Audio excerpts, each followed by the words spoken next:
बोधितां भगवता नारायणेन स्वयं व्यासेन प्रथितां पुराणमुनिना मध्ये महाभारतम् अद्वैतामृतवर्षिणीं भगवतीम् अष्टादशाध्यायिनी मम्बत्वान्मुसन्तदामि भगवद्गीते भवद्वेष नमोऽस्तुते व्यासविशालबुद्धे पुल्लारविन्दाय तपत्रनेत्र येन त्वया भारततैलपूर्णः प्रज्वालितो ज्ञानमयप्रदीप प्रपन्नपारिजाताय स्तोत्रवैत्रैकपाणये ज्ञानमुद्राय कृष्णाय गीतामृतये नमः।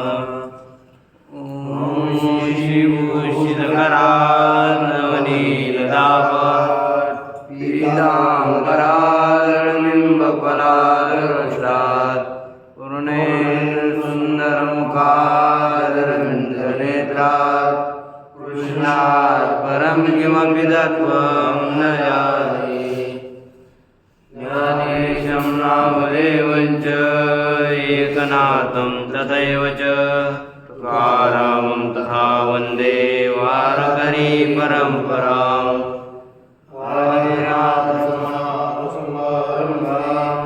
श्रीज्ञानराजमध्यमान् अस्मदाचार्यपर्यन्तां वन्दे गुरुपरम्पराम्।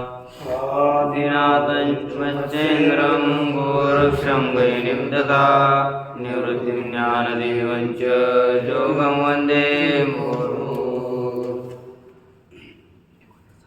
श्री भगवान परमात्मा श्री ज्ञानोपराय जगद्गुरु तुकाराम महाराज, श्री संत एकनाथ महाराज, आदि गुरु श्री शंकराचार्य इत्यादि सब संतों के अलौकिक हेतु की अकारण करुणैश्वर कृपा से श्रीमद् भगवद गीता का विचार करते हुए नवम अध्याय के 29 श्लोकों तक विचार किया था। अब उसके आगे के श्लोकों का विचार देखेंगे। भगवान उसी भगवान के खुद के भक्ति का महात्म्य प्रस्तुत में बता रहे हैं। प्रस्तुत में कहते हैं कि यह भगवान की भक्ति कैसी है, उस भक्ति का महत्व प्रकट कर रहे हैं। इससे पहले भक्ति का महत्व बताया, जैसे 7वें अध्याय में हम लोगों ने कल सुना, यानी इससे पहले सुना कि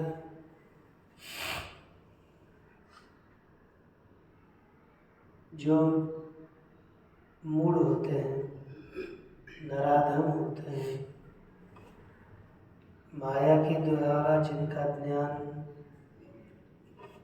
अपहृत किया है, मायावश है, और आसुरी भाव का जिन्होंने आश्रय किया है, वे भगवान का भजन नहीं करते, अपितु अर्थ जिज्ञासु अर्थार्थी ज्ञानी है। ऐसे जो सुकृति लोग हैं वही भगवान का भजन करते हैं।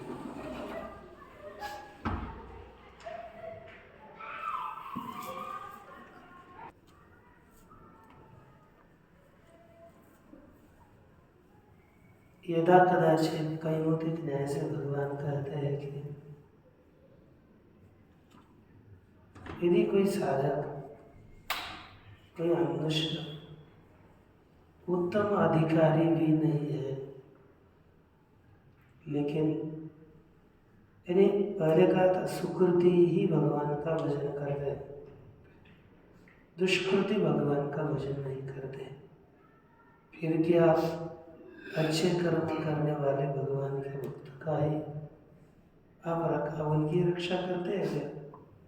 भगवान कहते हैं ऐसी बात नहीं, कई मुझे ऐसे ऐसा भी हो तो भी किसी भी प्रकार का भक्त हो यदि मेरा भजन करता है तो उसको साधु ही मानना चाहिए कहते हैं। देखिए मस्त श्लोक में भगवान भक्ति के महात्मा कहते हैं अपि चेत् सुदुराचारो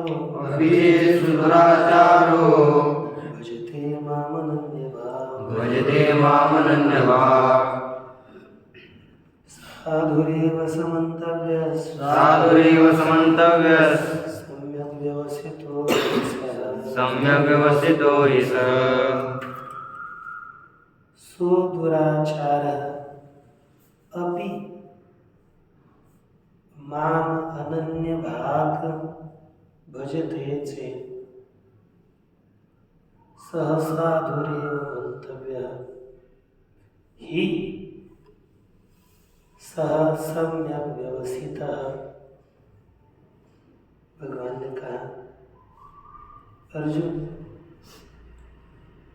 एक सुन लेना कि सुदुराचारः दुराचार दुष्टम कर्म आचरते इति दुराचारः है ना। दुष्टः आचारः यस्य सः दुराचारः याति दुराचार है, दुराचारी है, लेकिन कैसा दुराचारी? सुदुराचारी, सुष्टु बहुत अच्छी तरह से दुराचारी। अर्थात दुराचारियों में शिरोमणि रखा, इतना दुराचारी कि उससे अधिक कोई दुराचारी हो नहीं सकता, ऐसा दुराचारी। सो दुराचार है अभी ऐसा अतिशय दुराचारी भी माम अनन्य भाग भजते चेत मेरी अनन्य भाग अनन्य भागी होकर अनन्य भक्ति वाला होकर माम भजते चेत अनन्य भक्ति वाला होता है, अन्य सबको छोड़ देता है बाद में और केवल भगवान के ही आश्रय लेकर के भक्ति करता है। मेरे अनन्य भक्ति वाला होकर यदि मेरा भजन करता है तो भगवान बोलते हैं दुराचारी है, लेकिन सब कुछ बाद में सब त्याग करके भगवान का भजन करता है, अनन्य होकर भगवान का भजन करता है। साधुरेव मंतव्य, भगवान कहते साधु ही मानना चाहिए, एवकार से उसे साधु ही मानना चाहिए। क्यों ही? क्योंकि सह सम्यक व्यवस्थित, उसने अच्छी तरह से निश्चय किया है कि अब यह देह है भगवान के लिए अर्पण, इसके अब पीछे इसके बाद अब पीछे मुड़कर नहीं देखना, बस भगवान और कुछ नहीं है। ये देह जाओ अथवा पांडुरंग के दृढ़ भाव, इस देह जाए रहे लेकिन भगवान में ही अपनी दृढ़ श्रद्धा रख करके भजन श्रद्धा उसने रखी है, इसलिए उसको हमें अब साधु ही मानना चाहिए। पूर्व काल में जैसा हो वैसा हो, लेकिन अब उस दृढ़ निश्चय किया है तो साधु मानना चाहिए, ये भगवान कहते हैं। केवल हमें सुनना है और लोगों को बताना है, इस दृष्टि से नहीं पढ़ना चाहिए। हमें सुन करके अपने अंतःकरण में उतारना है, हमें ऐसा बनना है। यदि हम कैसे भी हो, लेकिन पहले भगवान के लिए शरण चलना है, क्योंकि मनुष्य हो, जन्म के लिए प्राणी आया है तो उसमें कोई ना कोई दोष अवश्य रहेंगे, क्योंकि ये जो देह है, देह की उत्पत्ति दोषों से है। काम ये दूषित है। हमारा देह जो उत्पन्न हुआ ये माता पिता के काम वासना से तो हुआ है, तो उसका मूल कारण क्या है? काम ही। इसलिए काम तो मूल कारण है, दोष ही मूल कारण है। तो जब तक हम जिंदा रहेंगे तब तक इसमें ये दोष रहेंगे, निवृत्त पूरे तरह से नहीं होंगे। काम वासना रहेगी, जब तक जिंदा है, मरते नहीं है, तब तक रहेगी। इसलिए इन दोषों को तो हम छोड़ नहीं सकते, क्योंकि सहज है वे, स्वभावतः वे दोष अपने में विद्यमान है। हाँ, उनके प्रभाव को कम करके उनको रोक तो नहीं सकते, पूरा बंद नहीं कर सकते। उनके प्रभाव को रोक करके उनमें नियंत्रण में ला करके उन सभी दोषों को भगवान की ओर यदि हम मुड़ाएंगे तो अपना केवल भगवत अभिमुख उन दोषों को करना चाहिए।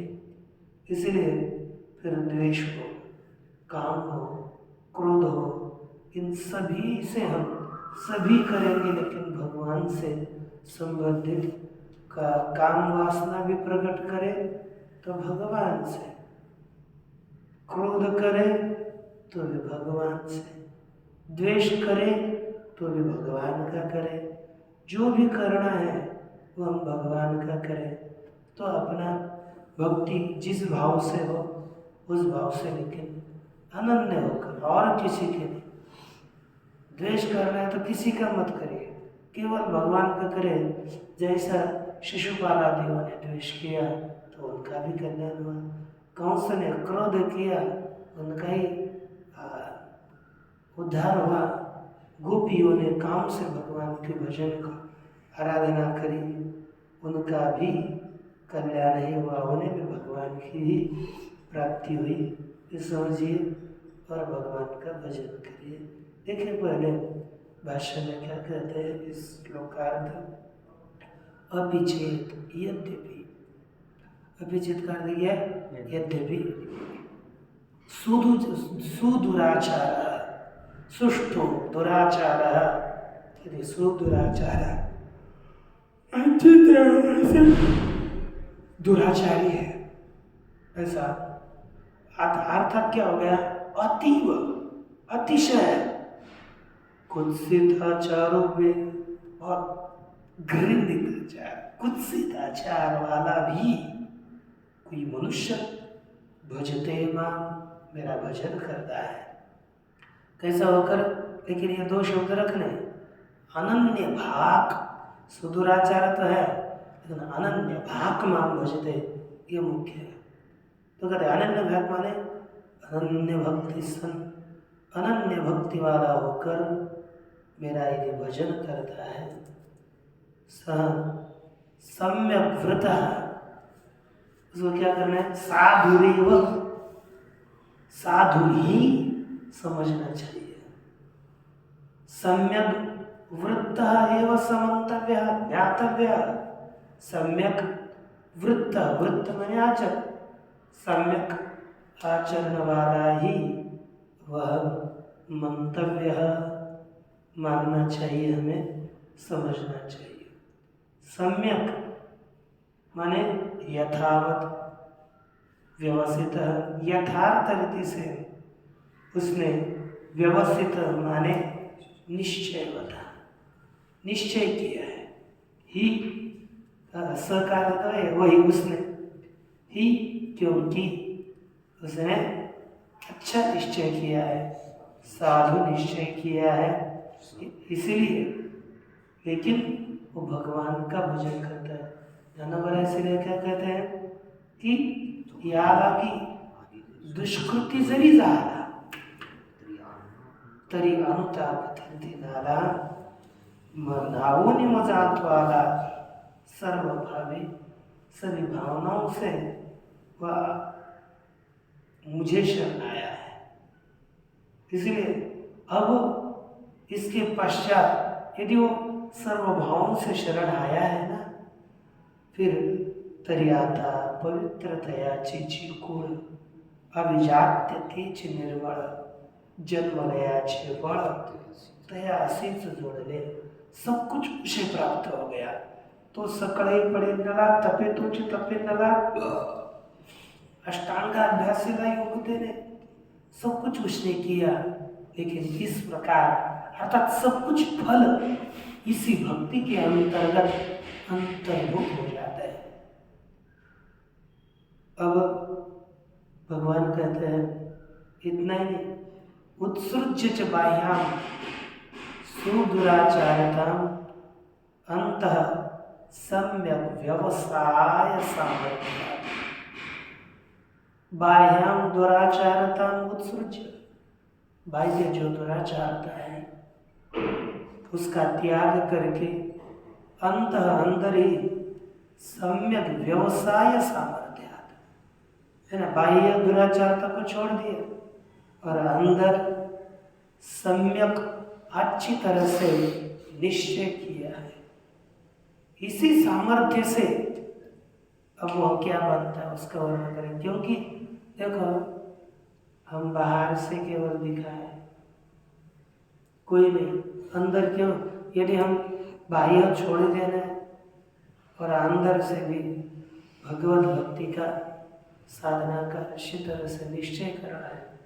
यदि हम बाह्य छोड़ देंगे और अंदर से आसक्ति युक्त रहेंगे तो भगवान ने कहा है कि इंद्रियों को, बाह्य इंद्रियों को रोक करके अंदर से यदि विषयों का चिंतन करता है, वो कौन सा आचार है?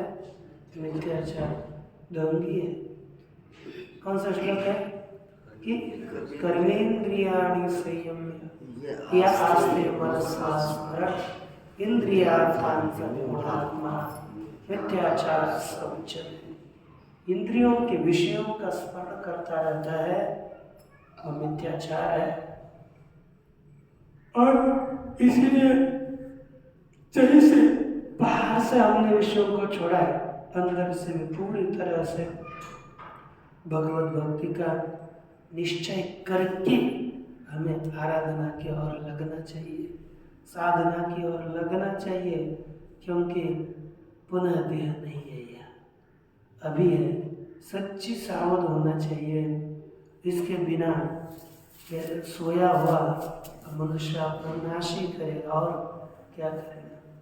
देखिए, और आपको लगेगा महाराज मेरे अंतःकरण में इतने दोष हैं, तो भगवान कहते हैं कि वह साधु होता है और ये उसने दो प्रकार का निश्चय, ये बाह्यत का त्याग और अंदर का निश्चय किया है। इसलिए क्या बनता है देखिए, क्षिप्रम भवति धर्मात्मा, क्षिप्रम भवति धर्मात्मा, शाश्वत शांति निगच्छति, शाश्वत शांति निगच्छति। कौन्तेय प्रतिजानीहि, कौन्तेय प्रतिजानीहि, न मे भक्त प्रणश्यति, न मे भक्त प्रणश्यति। क्षिप्रम भवति धर्मात्मा, शाश्वत शांति निगच्छति। कौन्तेय प्रतिजानीहि, न मे भक्त प्रणश्यति। क्षिप्रम भवति धर्मात्मा, शाश्वत शांति निगच्छति। कौन्तेय प्रतिजानीहि, न मे भक्त प्रणश्यति। कहा कि हे कौन्तेय, पार्थ, हे कौन्तेय, दोनों भी स्त्रीलिंग शब्दी है। कहते पार्थ, मैं भक्त न प्रणश्यति ते, अच्छा पार, हे कौन्तेय पीछे लगा, सह क्षिप्रम धर्मात्मा भवति, जल्दी धर्मात्मा होता है। धर्म है अंतःकरण में जिसके, ऐसा धर्मांतकरण वाला, धर्म चित्त वाला हो जाता है। और शाश्वत शांति निगच्छति, शाश्वत शांति को प्राप्त हो जाता है। जो चिरंतन शांति है, जिस शांति के प्राप्त होने के बाद उसका नाश नहीं होता, ऐसे चिरंतन शांति को प्राप्त होता है। शाश्वत शांति निगच्छति। हे कौन्तेय, प्रतिजानी, तू प्रतिज्ञा कर, न मे भक्त प्रणश्यति, मेरा भक्त नष्ट नहीं होता। अब ये भगवान क्यों कहते हैं कि तू प्रतिज्ञा कर? रे, तुझे काम करना है तो तेरी तू प्रतिज्ञा करना, मैं प्रतिज्ञा क्यों करूं? अर्जुन बोलेगा कि क्योंकि मैं प्रतिज्ञा, मुझे प्रतिज्ञा कर, क्योंकि मैं तो तेरे भक्तों की रक्षा तो करने वाला है नहीं, है ना? रक्षा तो तू अपने भक्तों की करेगा, मैं प्रतिज्ञा क्यों करूं? तो इसका भाव क्या निकलेगा? जैसे भगवान कहते हैं तू ही प्रतिज्ञा कर, क्योंकि मैं प्रतिज्ञा करूं तो लोगों को मेरे पर विश्वास नहीं होगा, क्योंकि ये प्रतिज्ञा करता है और अपनी प्रतिज्ञाओं को मोड़ देता है, छोड़ देता है, अपनी प्रतिज्ञा कभी पूरी नहीं करता। क्योंकि ये युद्ध के कारण में गीता का उपदेश किया था, एक प्रतिज्ञा मैंने करी है, उसका ही पालन होता है कि नहीं ये मुझे पता नहीं है, और ये दूसरी प्रतिज्ञा करो तो बोलेगा अरे उसने युद्ध के काल में प्रतिज्ञा करी थी कि युद्ध में मैं कभी शस्त्र नहीं उठाऊंगा, और महाशय ने तो शस्त्र उठाया, इसकी प्रतिज्ञा के ऊपर कौन भरोसा करे? इसलिए तू भक्त है, तू भक्त प्रतिज्ञा करेगा तो भगवान कभी भी उस भक्त की प्रतिज्ञा को ठुकराता नहीं है, उसके प्रतिज्ञा का पालन करता है। जैसे युद्ध के काल में ही भक्त जो भीष्म जी थी, उनकी प्रतिज्ञा का पालन किया, लेकिन खुद की प्रतिज्ञा का पालन नहीं किया। इसलिए भगवान अर्जुन जी को कहते हैं, अर्जुन तुम कौन्तेय प्रतिजानी, तू प्रतिज्ञा करके मेरा भक्त नष्ट नहीं होता। अब देखिए भाष्य, क्षिप्रम अनिशीघ्रम धर्मात्मा धर्मचित्त होती, धर्मांतकरण वाला हो जाता है। शाश्वत, शाश्वत अर्थात निरंतर, शांति, शांति को प्राप्त हो जाता है। उपशमम है ना, निगच्छति, उपशम को, शांति को, निगच्छति प्राप्त होती। श्रवण परमार्थम, हे कौन्तेय, हे कुंतीपुत्र अर्जुन, वास्तविक परमार्थ को सुनो। प्रतिजानी, निश्चितान, प्रतिज्ञा करो, जो निश्चित प्रतिज्ञा है उसको करो। न मे मम भक्त, मेरा भक्त, मैं समर्पितांतरात्मा, मुझ में जिसने अपने अंतःकरण को समर्पित किया है, ऐसा भक्त क्या होता है? न प्रणश्यति इति, नष्ट नहीं होता, ऐसी तो प्रतिज्ञा कर। और इतना ही नहीं, उसका उद्धार हुआ तो कुछ प्रमाण तो चाहिए, किनका उद्धार हुआ तो भगवान स्वयं बता रहे हैं।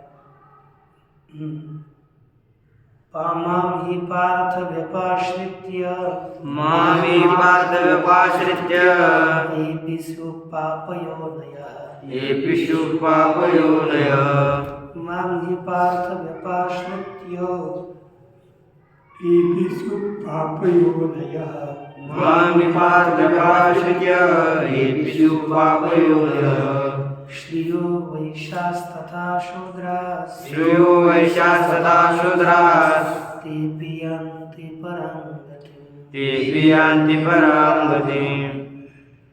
श्रियो वैश्यास्तथा शूद्राः, तेऽपि यान्ति परां गतिम्, श्रेयो वैश्यास्तथा शूद्राः, तेऽपि यान्ति परां गतिम्। मां हि पार्थ व्यपाश्रित्य, एभिषु पापयोनयः, श्रेयो वैश्यास्तथा शूद्राः, तेऽपि यान्ति परां गतिम्। मामि पार्थ व्यपाश्रित्य, एभिषु पापयोनयः, श्रेयो वैश्यास्तथा शूद्राः, तेऽपि यान्ति परां गतिम्। नारायण कहते हैं, हे पार्थ, ये भी पाप योनयः माम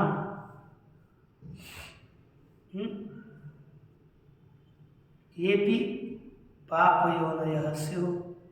माम ये भी पाप योन देख रहे हैं, ये भी पाप योनयः स्त्रियः वैश्याः तथा शूद्राः ते अपि माम व्यपाश्रित्य परां गतिं यान्ति। जो भी पाप योनियां हैं,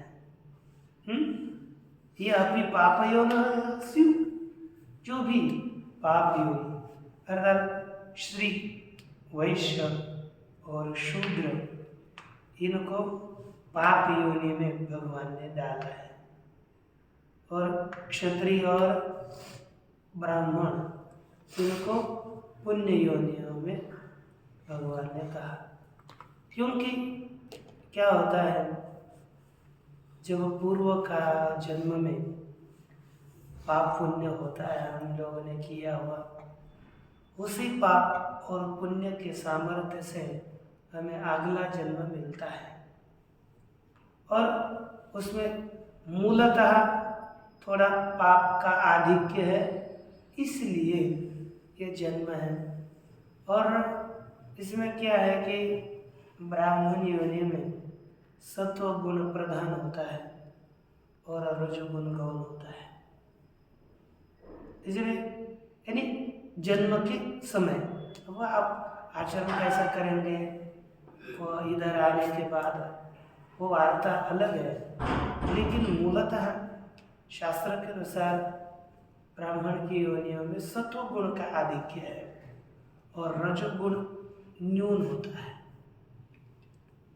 तद्वत क्षत्रिय के जन्म में सत्व गुण न्यून है और रजोगुण अधिक है।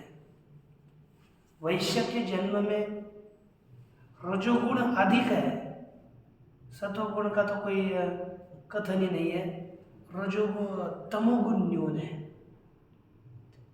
और शूद्रादियों की योनियों में तमोगुण अधिक है और रजोगुण न्यून है। ऐसे गुणों की विभागना करके ये चारों वर्णों की उत्पत्ति बताई।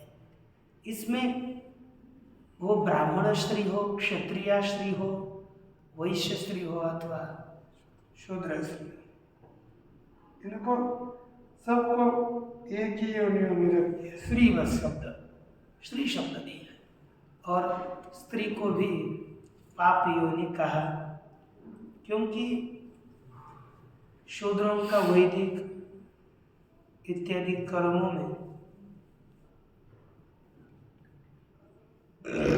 अधिकार नहीं है, वैदिक कर्मों में अधिकार नहीं, इसलिए पाप योनि का है। देखो वैश्य है, वैश्य द्विज है, उनका कर्मों में अधिकार है, क्योंकि धान्य आदियों का क्रयण करना, विक्रयण करना व्यापार है ना। तो व्यापार करते समय मनुष्य के अंतःकरण में झूठ बोलना पड़ता है ना, तो झूठ बोलना पड़ता है तो उसमें पाप होता है। अब नहीं करता तो हम पुण्य कहेंगे उसको, इसलिए पाप होता है, इसलिए भगवान ने पाप योनि कहा। स्त्री देखो, स्त्री कितना भी करे, लेकिन स्त्री में पापत्व क्यों आता है? क्योंकि वो साधना नित्य निरंतर नहीं कर सकती। श्री साधना नित्य निरंतर, क्योंकि मासिक समय आए, धर्म आएंगे उसको, वो साधनाओं में नहीं रह पाएगी, उसके लिए परतंत्र आता है। साधना इतनी स्वच्छंद रीति से हम कहाँ पर भी पढ़ेंगे, कहाँ पर भी रहेंगे और कहीं से भी साधना किधर भी चले जाएंगे, पुरुष को बंधन नहीं है, स्त्री को बंधन नहीं, वो कहीं पर भी नहीं जा सकते, रात को घूम नहीं सकते, इसलिए उसमें बहुत से बंधन हैं और वो स्वाभाविक दोष कुछ होते हैं, इसलिए कहा भगवान ने। और वैसे भी कोई भी हो तो भी मेरा आश्रय करके उनका उद्धार हो जाता है, वे पराम गति में अंति मोक्ष को प्राप्त होते हैं, भगवान कहते हैं। भाष्य देखो, माम ही यस्मात्, माम ही आता है यस्मात्, क्योंकि पार्थ व्यपाश्रित्य, मेरा आश्रय करके, अर्थात माम आश्रयत्वेन गृहीत्वा, मुझे ही आश्रय रूप से ग्रहण करके, एपिस्यो भवेयो पापयोनयः, जो भी पाप योनियां हो, पापा योनिरेषन्ते पाप योनि, पाप ही योनि कारण है जिनका ऐसे पाप योनि पुरुष पाप जन्मान है ना, पाप ही मूल कारण है जिनका ऐसे पाप जन्म केते इतिहास स्त्रियो वैश्य तथा शूद्र, स्त्री वैश्य उसी प्रकार शूद्र, तेपि यान्ति गच्छन्ति परांगति, वे भी पर गति को प्राप्त होते हैं, गति प्रकृष्टाम गति, सबसे श्रेष्ठ गति, उस गति को ये प्राप्त कर लेते हैं। अब यदि ये निकृष्ट हो, वे भी यदि भगवान को प्राप्त करते हैं तो अन्यों का बताइए क्या, किम पुनर्ब्राह्मणा पुण्या, किं पुनर्ब्राह्मणा पुण्या, भक्ता राजर्षयस्तथा, भक्ता राजर्षयस्तथा, अनित्यम सुखम लोकम, अनित्यम सुखं लोकम्, इमं प्राप्य भजस्व माम्, इमं प्राप्य भजस्व माम्। भगवान कहते हैं पुनः ब्राह्मणः पुण्याः ब्राह्मणाः तथा राजर्षयः भक्ताः अनित्यं किं वक्तव्यः, अतः इमम् अनित्यम् असुखं लोकं प्राप्य मां भजस्व। तो यदि श्री शूद्रादि भगवान की प्राप्ति करते हैं तो पुनः ब्राह्मणः पुण्य ब्राह्मण, क्यों पुण्य पवित्र ब्राह्मण क्या भगवान की का भजन करने से भगवान को प्राप्त नहीं हो सकते क्या, अर्थात होंगे ही। तथा राजर्षय भक्त, राजर्षि भक्त भी भगवान को प्राप्त नहीं हो सकते क्या, कहते हो सकते हैं। इसलिए हे अर्जुन, इमम अनित्यम असुखम, इस अनित्य क्षण भंगुर, क्षण में ही उत्पन्न नष्ट होने वाला ऐसा क्षण भंगुर जो असुखम न सुखम, ये संतत असुखम, अर्थात क्षण भंगुर है जिसमें कोई भी सुख नहीं है, सुख बाधा जवा बड़े, दुख पर्वत है बड़े, है ना, ये सब क्या संसार, संसार दुख मूल, ऐसे असुख दुख रूपी इमं लोकम, इस लोक को प्राप्य माम भजस्व, मुझे ही मेरा ही भजन, मेरी प्राप्ति करके मेरा भजन करो। भगवान ने कहा देखो भाष्य, किम पुनर्दि किम पुनर्ब्राह्मणाः पुण्याः पुण्ययोनयः, पुण्य पवित्र योनि वाले, पवित्र कारण वाले, पवित्र कारण ब्राह्मण, भक्ता ऐसे भक्त, और तथा राजर्षय भक्ता, उसी तरह राजर्षि भक्ता। राजर्षि क्यों कहा, राजानश्च ते ऋषयः एते राजर्षयः, जो राजे और वही ऋषि, ऐसे राजा होते हुए जो ऋषि लोग हैं वे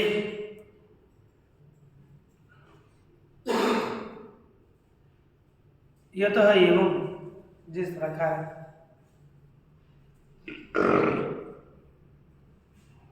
राजर्षि लोग मेरा भजन करते हैं वो क्यों प्राप्त नहीं होंगे, प्राप्त होंगे, इस कारण से प्राप्त होते हैं।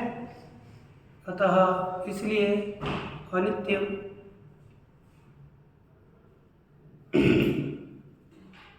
असुखम लोक इमं लोकम अनित्य असुख अर्थात क्षणभंगुर असुखम च सुखवर्जितम असुख अर्थात सुखरहित एवं लोकम मनुष्य लोकम प्राप्य इस मनुष्य लोक को प्राप्त करके पुरुषार्थ साधन दुर्लभ मनुष्यत्व लब्ध्वा पुरुषार्थ का दुर्लभ साधन मनुष्यत्व हमें, क्योंकि पुरुषार्थ इसी जन्म में हो सकता है ना, अन्य में तो पुरुषार्थ करने का अतिशय दुर्लभ यदि साधन है। ऐसे मनुष्य को प्राप्त करके भजस्व माम, मेरा भजन करो, मेरे अर्जुन सेवा करो। भगवान मनुष्य जन्म को प्राप्त करके आपका भजन करना है, क्योंकि दुर्लभ है ना, इसलिए कहो भागवत जी में प्रहलाद जी ने जो कहा कि कौमार आचरित प्राज्ञो धर्मान भागवतानि दुर्लभम मानुषम जन्म तदप्यध्रुवमर्थदम्। एक नीचे दिया है, नीचे से तीसरी चौथी पंक्ति है टीका में, खाली नीचे भाषा प्रकाश भागवते प्रहलाद लिखा है कि नहीं? इसलिए दुर्लभ मनुष्य देह है, इस साधन धाम मनुष्य देह भगवान, ये सभी साधनों का धाम है, और इसका आश्रय करके हमें अपनी साधना मात्र करनी चाहिए। इसको प्राप्त करके क्या करो, मेरा भजन करो कर।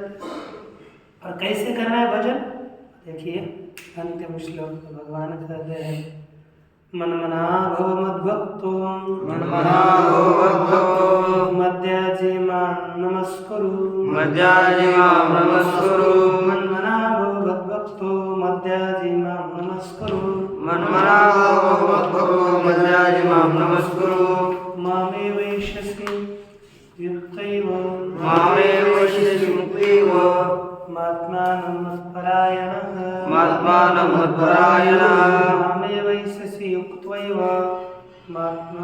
मत्परायणः मामे वैश्यसि युक्तैव महात्मानं मत्परायणः मन्मा भव मद्भक्तो मद्याजी मां नमस्कुरु मामे वैश्यसि युक्तैव महात्मानं मत्परायणः मनमना भव मद्भक्तो मद्याजी मां नमस्कुरु मामे वैश्यसि महात्मानं मत्परायणः। भगवान कहते हैं मनमना भव, मनमनः भव, मयि मनः यस्य सः, मेरे में मन लगाया हुआ है, ऐसा तो किसी विषयों में, किसी सांसारिक चीजों में अपने मन को मत लगाना, मेरे में मन लगाया हुआ है, कैसा बन मत भक्त भव, अरे मेरा भक्त बन, मेरी भक्ति कर। मध्याजी, और जो याग वगैरह करोगे ना वो मेरे लिए करो, मेरा यजन करो, मां नमस्कुरु, मुझे ही नमस्कार करना, अन्य को नहीं। इससे क्या होगा भगवान कहते हैं मध्याजी मां नमस्कुरु एवं कुर्बाना है ना, माम एव यश्यसि, मुझे ही प्राप्त करोगे। अब देखो इस तरह से एवं आत्मानेनं युक्त्वा मामेव मत्परायण सन् मामेव यश्यसि, इस प्रकार अपने आप के मन को अंतःकरण को युक्त नियंत्रित करके मत्परायण होकर के माम एव यश्यसि, मुझे ही प्राप्त करोगे। इस तरह से श्लोकार्थ श्रीमद् भगवद गीता उपनिषत्सु ब्रह्म विद्यायां योगशास्त्रे श्री कृष्णार्जुन संवादे राजविद्या राजगुह्य योगो नाम नवमोत्सवः। ओम देखो भाष्य कथम मनमना इति मनमना अर्थात मयि वासुदेवे मनो यस्य तम सह त्वं मनमनाः भव। मुझ वासुदेव में मन है जिसका, ऐसा तू मन वाला हो जा। मेरे में ही मन है जिसका, ऐसा बन, है ना। तथा मद भक्तो भव, मेरा भक्त बन। मद्याजी मद यजनशीलः भव, मेरा ही यजन करने के स्वभाव वाला तू बन। मामेव च नमस्कुरु, पर मुझको ही नमस्कार करो। मामेव ईश्वरम यस्यसि आगमिष्यसि, मुझ ईश्वर को ही तो प्राप्त करोगे। युक्त्वा समाधाय चित्तम एवं, युक्त्वा अर्थात इस प्रकार युक्त होकर, एवं चित्तम समाधाय इस प्रकार चित्त को एकाग्र करके मुझे प्राप्त करोगे। आत्मान अहम सर्वेषां भूतानां, आत्मा मैं ही सब भूतों का आत्मा हूँ। पराच गति ही, परम गति भी मैं ही हूँ। तम है ना, परम अयनम, परम स्थान मैं। तम माम एवं भूते भूतम एष्यसि, उस मुझको इस प्रकार जो आप हो, मुझे आप प्राप्त करोगे। इति अनेन पदेन संबंध एष्यसि, एवं भूतम एष्यसि माम एष्यसि, इस प्रकार यहाँ पर अन्वय करना चाहिए। संबंध माने अन्वय। मत परायण सन, मत परायण होकर के तो मुझे ही अर्जुन प्राप्त करेगा। इस तरह से भगवत परायण होना है। उस भगवत परायण वाले क्या है, टीका में लिखते हैं अनवरतम ईश्वर स्वरूपानुसंधान रूप तदेक निष्ठत्व। अनवरत निरंतर ईश्वर के स्वरूप का अनुसंधान रूपी रूप तद एक निष्ठ होना, यही फल है। इस तरह यही ईश्वर क्या बोलते हैं, अनंत है, भगवत परायणत्व है। ये मत परायण भगवत परायण को कथन किया। इस तरह से इस अध्याय में साधकों को तीनों भी ज्ञान कर्म और उपासना यह कैसी करनी है यह वर्णन किया। अब इसके बाद यदि श्री मत परमहंस परिव्राजकाचार्य से श्री गोविंद भगवत वज्रपाद से श्रीमद शंकर भगवत भक्तौ श्रीमद भगवद गीता भाष्ये राजविद्या राजगुह्य योगो नाम नमोत्सवः। पूर्णमदः पूर्णमिदं पूर्णात् पूर्णमुदच्यते पूर्णस्य पूर्णमादाय पूर्णमेवावशिष्यते। ओम शांति।